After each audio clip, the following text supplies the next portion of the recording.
Армысыздар, қадірменді көрермендер. Талант талқысы подкастының келесі шығарылымын назарларыңызға ұсынамыз. Бүгін бізде қонақта мектебіміздің дарынды оқушысы, мектеп президенті, 8 сынып оқушысы Серік Ару Оралбекқызы. Қош келдіңіз. Алғашқы сауалымыз, мектеп президенті болуға қалай шешім қабылдадыңыз? Және ол сізге қандай жауапкершілік жүктейді? Қайырлы күн, сұрағыңызға рахмет. Ең алдымен мектеп президенті болу үлкен шешім және үлкен жауапкершілік. Мен оқушылардың өмірін жақсартуға, мектебіміздің үлкен мәселелерін шешім қабылдауға және де оқушылар мен ұстаздар арасында байланысты жақсартуға атсалысқым келеді. Көшбасшылық қабілетімді жақсартуға және білу деңгейімді дамытуға маған көмектесті десем болады. Және де мектеп президенті болуға маған көмектескен, қолдау білдірген бұл менің отбасым және ұстаздарым. Олар болмаса мен бұндай жетістікке жетемін деп ойламас едім. Сіз үшін нағыз көшбасшы деген қандай ұғымды білдіреді және өз бойында қандай қасиеттерді дамытқыңыз келеді? Көшбасшы болу ең алдымен әділетті, адал, сенімді және жауапкершілігі мол болу керек. Ол өзінің және басқалардың пікірін елеп есте сақтау керек деп есептеймін. Мен көшбасшы болу үшін өзім бойымдағы білімімді жақсартқым келеді және жауапкершілік көп болса деймін.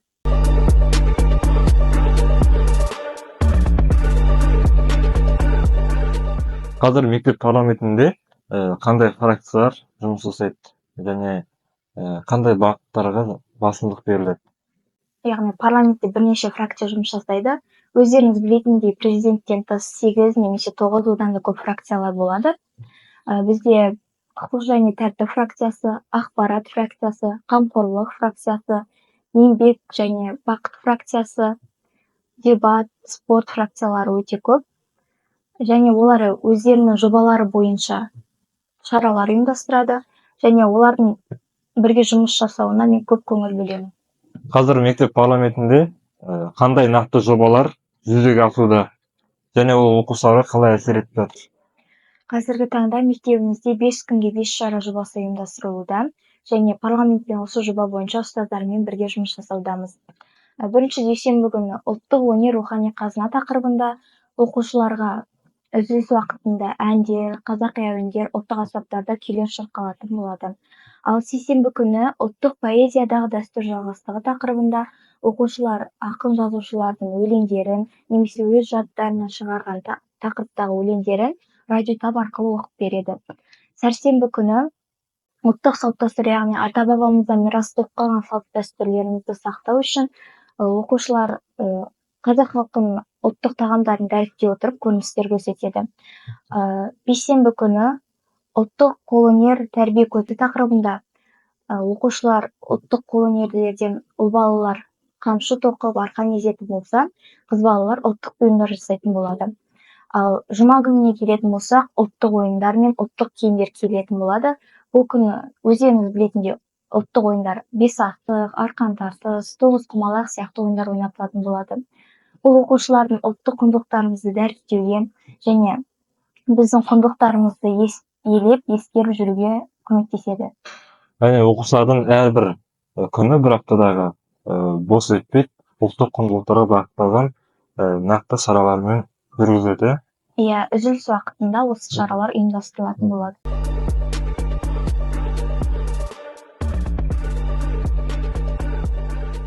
Оқушылар мен ұстаздардың арасындағы байланысты жақсарту үшін қандай бастамалар көтеріп жүрсіз және мұғалімдермен жұмыс істеу қаншалықты қиын әрі қызықты?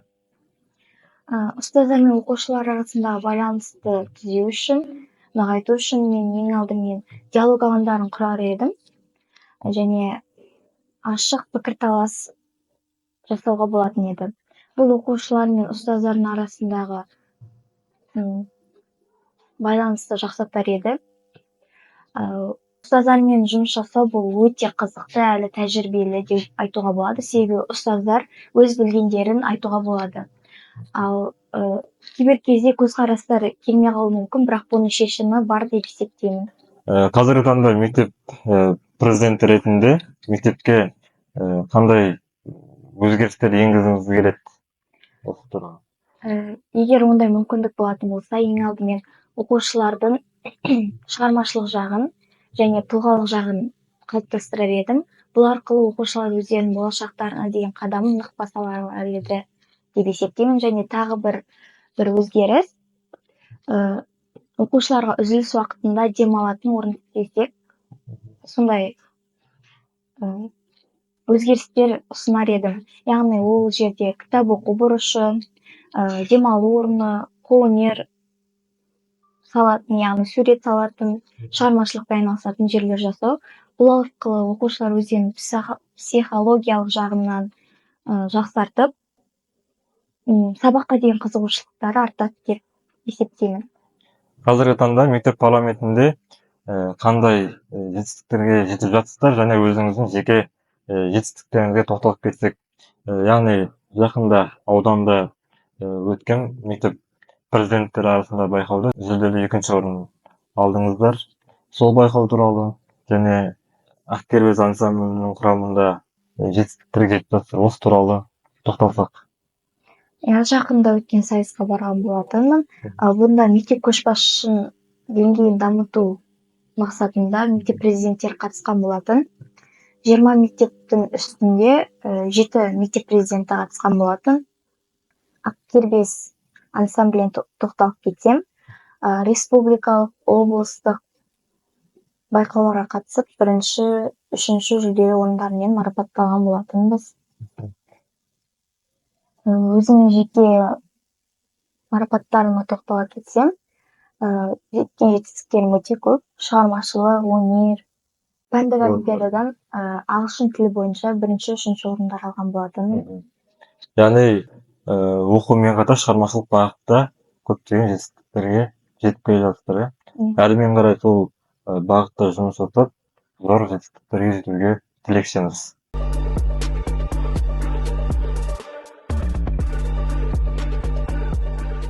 Сұхбатымызды қорытындылай келе, сіздің қатарластарыңызға қандай өмірлік кеңес айтасыз? Және қазіргі оқушылар қандай ұлттық құндылықтарды бойларына сіңіру керек деп ойлайсыз? Өзімнің қатарластарыма өз-өзіне сену және берілмеу, қиыншылықтар бұл бір жақсы бастаманың бір бөлігі деп есептеймін. Қазіргі таңда оқушылардың бойында болу керек құндылықтар бұл әділеттік, адалдық, сенімділік, жауапкершілік және төзімділік. Мектеп оқушыларының барлығының жеке көшбасшылық қасиеттері дамып, тұлға жағынан өсіп өнеді деген зор сенімдеміз. Арнамызға келіп сұхбат беріп, сұрақтарымызға жауап беріп, уақыт бөліп келген үшін көптен көп рахметімізді айтамыз. Құрметті көрермендер, тыңдармандар, біздің арнамызға қолдау ретінде пікірлеріңізді жазып, löпелдеріңізді басып, бізді қолдап кетіңіздер. Келесі кездескенше қош сау болыңыздар, таланттар таныла берсін.